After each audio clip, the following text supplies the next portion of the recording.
Eu acho que a primeira pergunta que a gente tem para fazer, a gente já assistiu outras entrevistas, é tentar ir numa linha diferente. Mais do que definir o que é fascismo, o que não é fascismo. No discurso moderno, aquilo que não compõe o que se diz normalmente como fascismo. Vocês devem, como eu, já ter sido ou chamados de fascista e nazista porque vocês se põem na direita, por exemplo. Sim. Vocês podem ser cristãos, tradicionalistas, liberais, libertários, que seja, vocês vão ser chamados de fascista em algum momento. E por que isso? Porque é uma estratégia de retórica comunista, tá? Que começou lá nos anos 20. Em 21, com um cara chamado Júlio Záquila, da Romênia, um comunista romeno. Tá? Essencialmente, se vocês não estão ajudando a revolução conscientemente, ou mesmo inconscientemente, vocês estão ajudando a manter o capitalismo. Capitalismo, no seu lado extremo, é o fascismo, segundo eles. Uhum. Então não importa se você é católico, se você é protestante, se você é ateu, se você é libertário, se você não ajuda a revolução, ou pior, se você impede a revolução, você quer manter o sistema. E o sistema vira fascista em algum momento, logo você é fascista. Certo? Uhum. Então, o que não é fascismo é justamente o que eles te acusam de ser. Essencialmente. Porque eles não fazem ideia do que foi o fascismo. Eu já perguntei várias vezes para vários comunistas que tentam brigar comigo no Twitter, defina.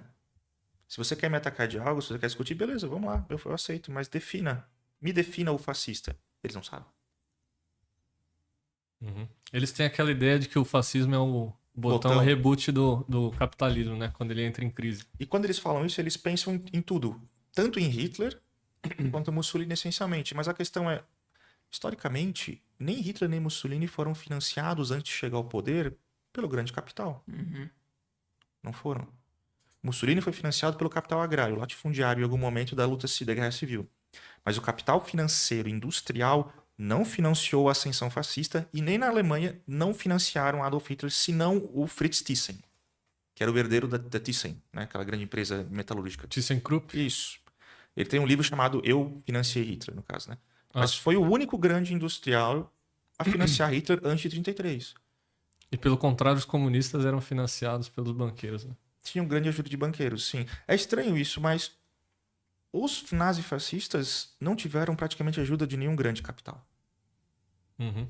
Ao contrário da retórica comunista que eles falam até hoje, porque eles não sabem história, eles não têm acesso a dados, eles não sabem nada. Rapaz, isso aqui vai ter react, hein? É. Vai ter resposta. Eu li recentemente, consta numa obra, se eu não estou enganado, do Leandro Konder, vou até para ter certeza, que agora eu esqueci exatamente a referência.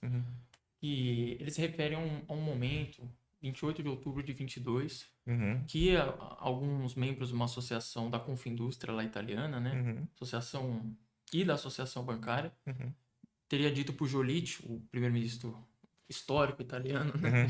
Sim. Até na série ele é referenciado de forma muito interessante, e que apenas Mussolini o satisfaria. Isso não seria um elemento de prova, um elemento de comprovação histórica, de alguma forma, que existia esse interesse mútuo? Me fale a data novamente.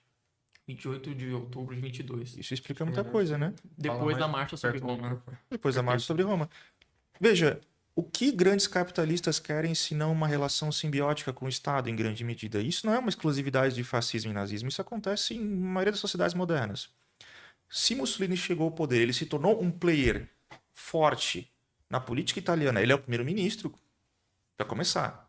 E ele tem uma grande força paramilitar que o auxilia. Você acha que gente que depende de política para fazer negócio, como esses grandes industriários eram o caso, você acha que eles não iam querer se aproximar do primeiro-ministro para conseguir favores? Como eles fizeram com Giolitti, com Salandra e todo mundo antes? Não é porque ele era fascista. Veja, isso é curioso. Há uma diferença muito clara entre Mussolini antes de 24. Porque ocorre o assassinato do Giacomo Matteotti, aquele parlamentar socialista. Deputado, né? Antes disso, o Mussolini não tinha certeza se o movimento fascista ia ter vida longa. Ele chegou ao poder na marcha sobre Roma com as milícias fascistas, mas ele não tinha certeza se o fascismo ia ser vida longa. Ele até pensava em deixar o fascismo. Sim, até o Emílio Gentili, numa entrevista que eu vi, que ele deu, acho que para a RAI, por ocasião dos 100 anos da marcha sobre Roma, ele cita que ele estava tão pessimista em situação ao futuro que se não fosse pelo Michele Bianchi forçar ele nem mesmo teria assumido o poder como primeiro-ministro. Ele estava pensando em 2, 3 ministérios. Assim. Quem era esse aí? Michele Branco era o secretário do PNF. Ele morreu no começo do governo, né? Ele morreu no começo dos anos 30, se não me engano. Isso, é. E, assim, tinham vários hierarcas, como o próprio Dino Grande, o Ítalo Balbo também. Mussolini nem ia participar da Marcha sobre Roma. Sim, dele ia ser o D'Annunzio, né? Ele foi forçado a ir na Marcha sobre Roma porque ele não botava fé que ele ia conseguir. E quando ele chegou lá para ser primeiro-ministro, o Dino Grande fez política para tirá-lo de lá porque ele estava se vendendo para a política parlamentar. Veja, Mussolini estava pensando em fazer uma carreira como primeiro-ministro, sem ser fascista.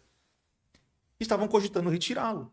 Então você vê, não é o fascismo corporativista, ditatorial dos anos 30 que nós conhecemos, que era o fascismo que chegou ao poder na Marcha sobre Roma, que você pode apontar, olha, os industriários lá em 28 de outubro falaram, então logo o fascismo é capitalismo. Há toda uma nuance histórica que se perdeu ali. Sim. E é muito injusto fazer essa comparação. Sim.